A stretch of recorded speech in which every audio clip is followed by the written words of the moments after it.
Bismillahirrahmanirrahim. Assalamualaikum warahmatullahi wabarakatuh, Ustadz. Saya ini seorang ibu sambung, Ustadz. Saya dengan suami beda usia itu 24 tahun. Saya 30 tahun dan suami saya usianya 54 tahun saat ini.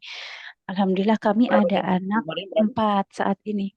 Anak pertama kami, anak yang dari suami itu ada tiga, Ustadz. Anak kami yang saya lahirkan satu. Jadi anak kami empat, Ustadz. Nah, eh, anak yang paling tua ini usia 25 tahun, yang kedua 22 tahun, dan yang ketiga 18 tahun, terakhir yang balita yang dari saya gitu. Kemudian saya ini latar belakangnya keluarga saya itu broken home, Ustadz. Qadarullah, orang tua pisah, kemudian bapak menikah lagi. Saya juga punya ibu sambung. Jadi saya sangat belajar banget tidak ingin melakukan hal yang tidak enak untuk anak-anak saya.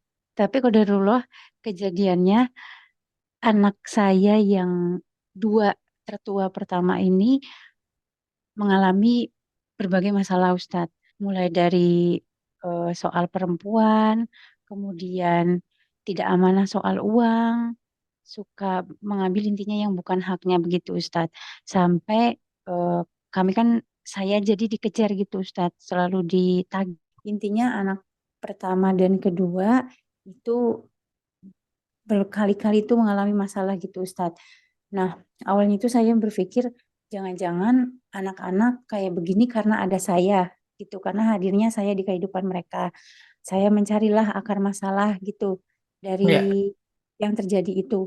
Sampai tapi saya kadang nggak ketemu, tapi kodarullah tuh ada aja yang informan ke saya mengatakan bahwa kejadian ini mereka bermasalah, terus bergaulnya mohon maaf agak bebas itu sudah terjadi sejak mereka SMP.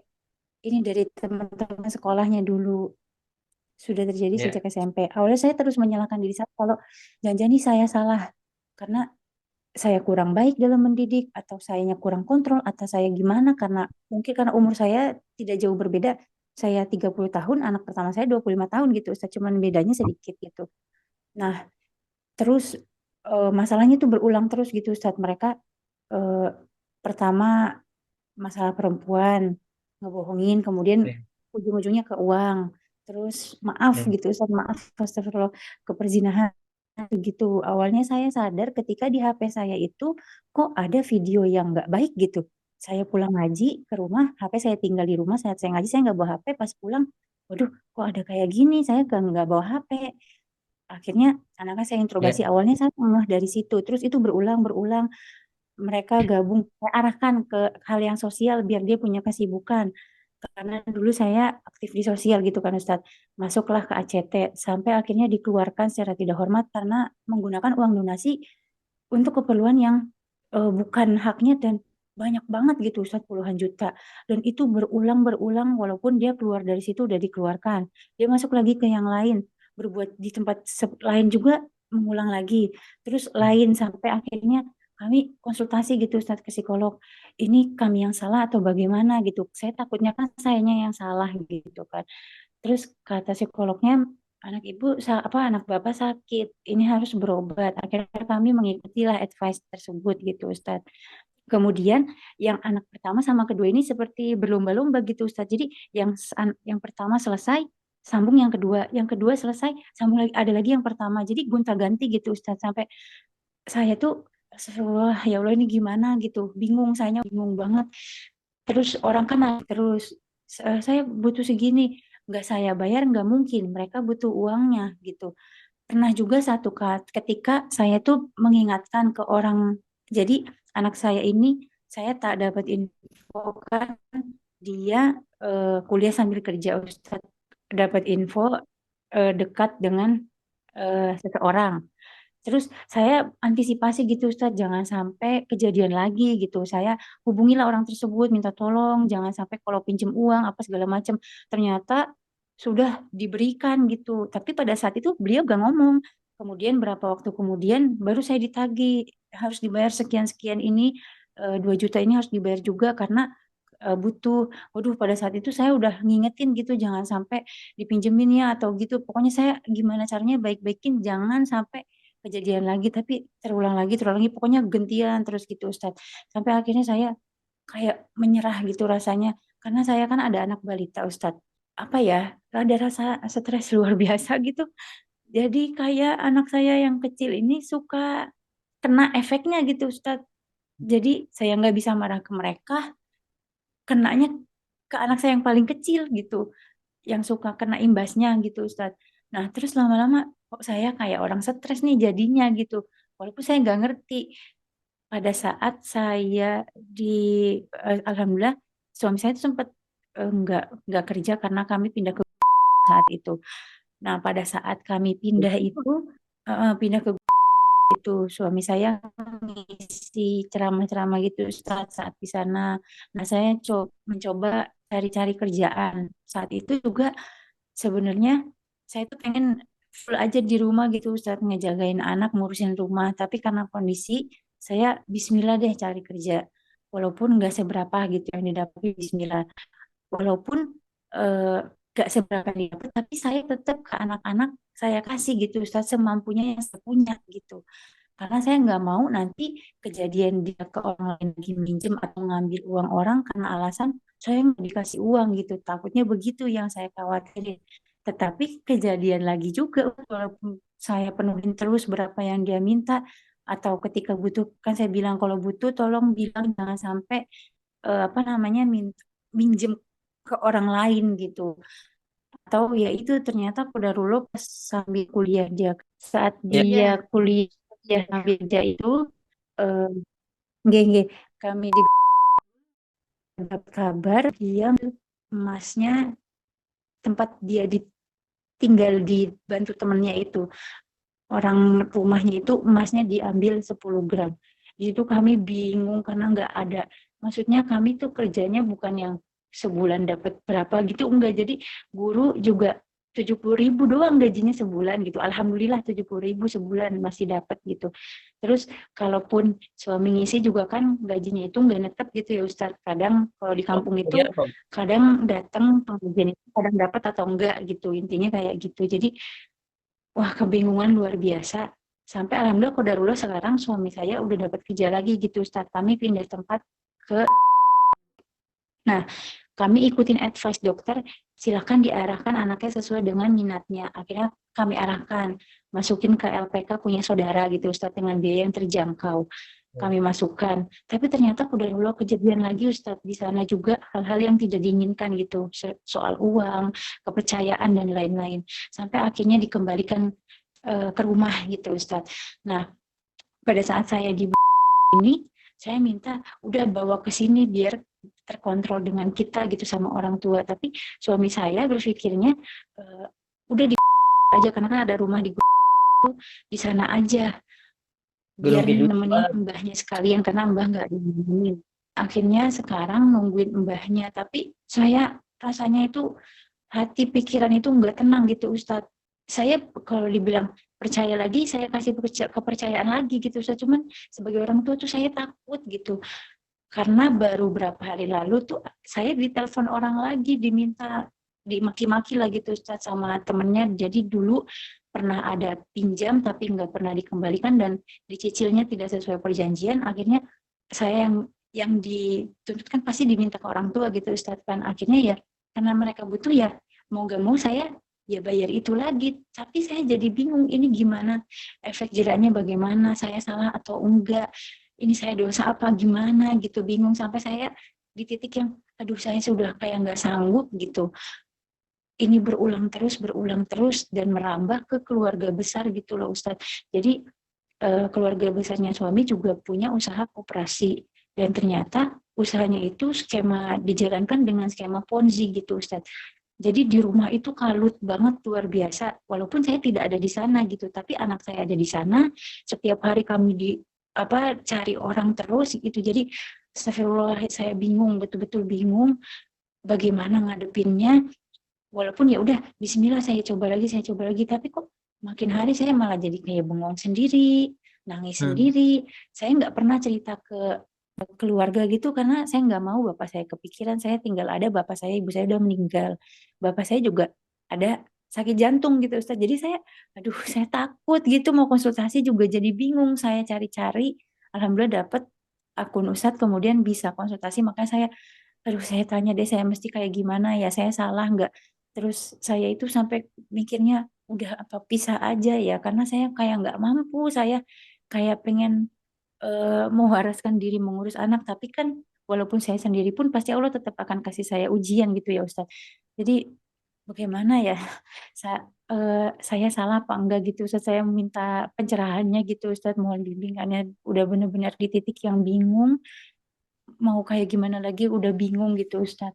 Oh sama ini Ustaz, beberapa kali itu saya itu juga, suami itu nggak jujur ke saya. Walaupun emang ya saya juga ngerti gitu, maksudnya nggak harus semuanya yang suami ini yang diceritakan saya gitu ya Ustadz.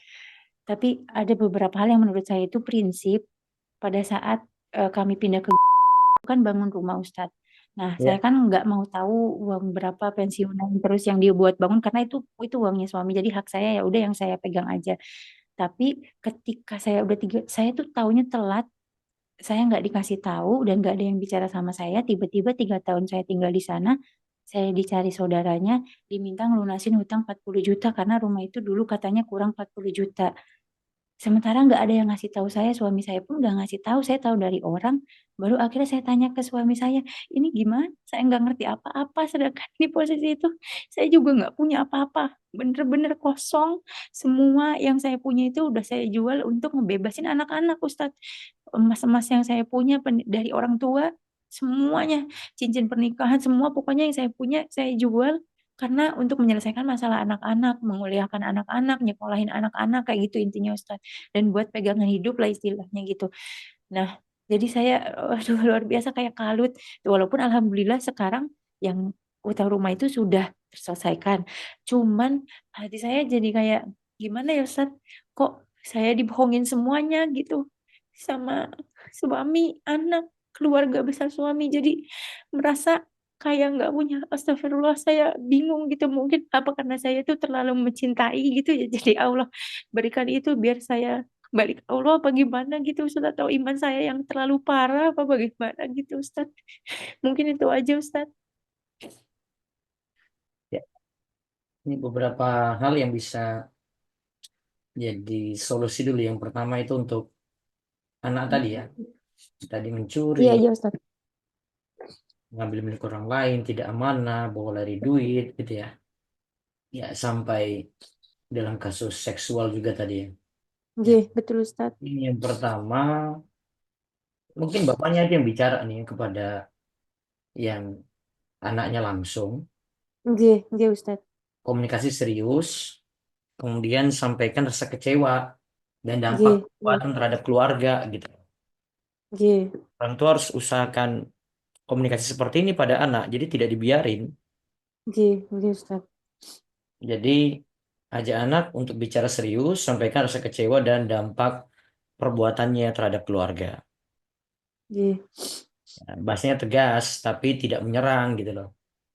siap. Dikatakan yang kamu lakukan itu, kamu ambil barang orang, itu menyakiti keluarga. Padahal ayah dan ibu sudah bantu berubah, tetapi kamu juga harus mau berubah. Jadi Iya intinya iya komunikasi langsung dan tegas. Satu itu. iya Kemudian yang iya kedua ini tidak bisa tidak bisa ditinggalkan yaitu bimbingan spiritual, bimbingan agama. iya Ustaz. Karena dengan bimbingan agama ini akan menanamkan rasa takut kepada Allah sehingga rasa takut ini berdampak pada maksiat yang nanti Iya ditinggalkan. Inama yakhsyallah min ibadi al ulama. Allah itu katakan yang paling takut kepada Allah itu ulama, yaitu yang iya paham ilmu agama, yang dekat dengan agama. iya Jadi iya kalau bisa mereka diajak ikut pengajian, dekat dengan ustadz, dekat dengan ulama, ahli ilmu, kiai gitu ya. iya iya Ustaz. Terus yang ketiga, konsekuensi nyata nih. Artinya jangan lindungi anak dari konsekuensi tindakannya gitu. Jadi misalnya besok-besok ini akhirnya dilaporkan ke pihak berwajib. Jangan Iya dibela. siap. Iya iya Ustaz. Jadi biar Jadi urusannya secara hukum, biar kapok. iya iya Ustaz. Terus juga jika orang tua terus melunasi utang, Iya itu punya rasa aman, Bu. dan tidak akan pernah Nggih. berubah. Ah, nanti saya utang lagi lah, nanti ya ibu saya ganti. Betul, betul, betul Ustaz. Ah, saya utang lagi deh, nanti bapak saya ganti. Ah, nanti ada ibu Nggih, saya duitnya banyak. Jadi harus kasih tahu konsekuensi, nggih, nggih, nggih Ustaz. ya. Jadi konsekuensinya dia harus tahu. Kamu nyuri ya sudah, kamu urusan dengan polisi, ya itu Nggih, urusanmu gitu. Sama juga kalau misalnya dia punya utang, ya suruh dia mikir sendiri. Soalnya kalau orang tua bantu terus, dia keenakan. Habis saya utang lagi, aman deh.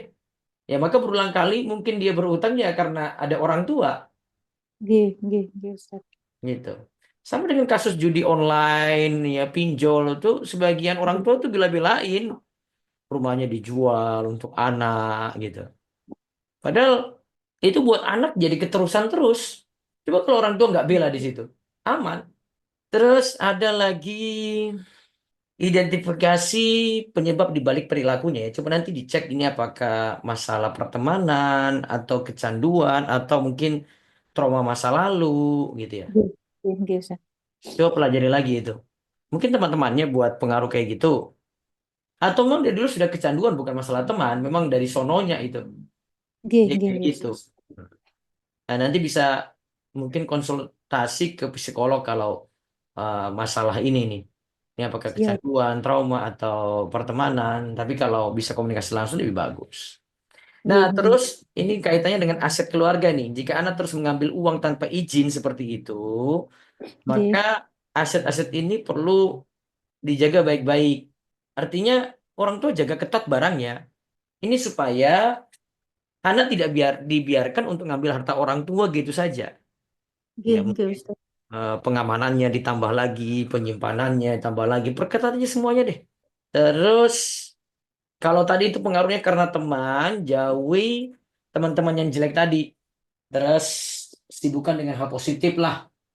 Ada kegiatan sosial. Lalu orang tua juga perbaiki diri, Nggih, renungkan bahwasanya ini ujian memang dari orang lain, dari anak, walaupun itu anak sambung, nggih, nggih. tapi introspeksi diri juga tetap ada.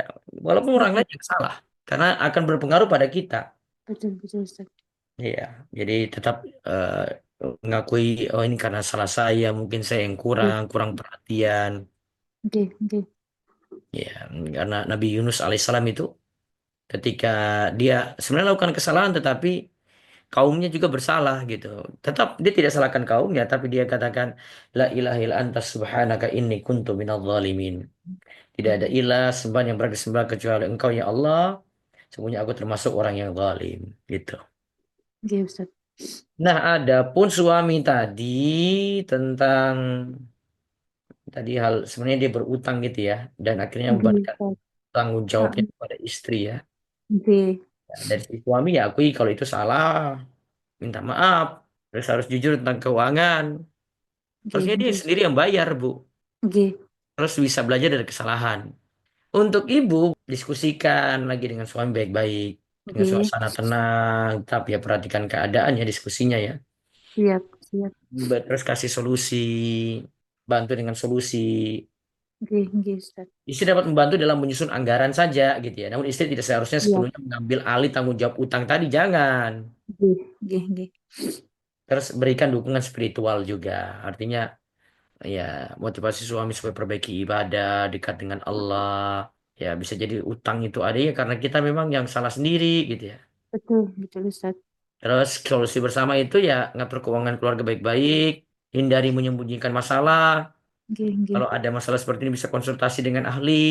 Terus berdoa dan tawakal kepada Allah. Siap, Nah, siap. dan terus yang perlu diingat di sini harus tegaskan lagi oleh istri, utang yang Nggih, dibuat oleh suami tidak otomatis menjadi tanggungan istri kecuali istri menyetujuinya. Ya, nggih. beban suami, ibu jangan ambil alih. Nggih, nggih Ustaz. Jika istri yang ditagih terus oleh pihak ketiga, suami harus memahami bahwa dia tidak berhak membebankan masalah ini pada istri tanpa izin. Jadi, Nggih, kalau istri yang bayar ya suami berarti utang sama istri, harus bayar dong. Baik, itu dari saya. nggih Ustaz. Terima kasih banyak Ustaz. Kurang lebihnya udah dapat semua Ustaz. Intinya alhamdulillah dan lebih apa ya lebih lega gitu Ustaz. Karena selama ini ya udah saya tutup pendem sampai tahu-tahu tumor gitu. Jadi ya tapi itu kan juga ujian gitu ya Ustaz. Jadi Bismillah, Iya. semoga bisa menjadi jalan dan saya untuk bahan perbaikan diri juga. Mohon doanya Ustadz. Terima kasih banyak Ya. sudah membantu memberikan solusi dan penjelasan. Apabila ada salah-salah kata dari saya mohon maaf Ustadz. Terima kasih banyak sekali lagi. Itu aja Ustadz dari saya. Ya, itu cukup. Oke, cukup Ya, Ustadz. Terima semoga kasih banyak bermanfaat keluarga. Ustadz. Semoga Ustadz dan tim selalu diberikan kemudahan dan kesehatan dan segala macamnya dimudahkan Allah. Amin ya Allah. Ya Allah. Amin. Amin. Matur nuwun. Oke. Assalamualaikum. Waalaikumsalam warahmatullahi wabarakatuh.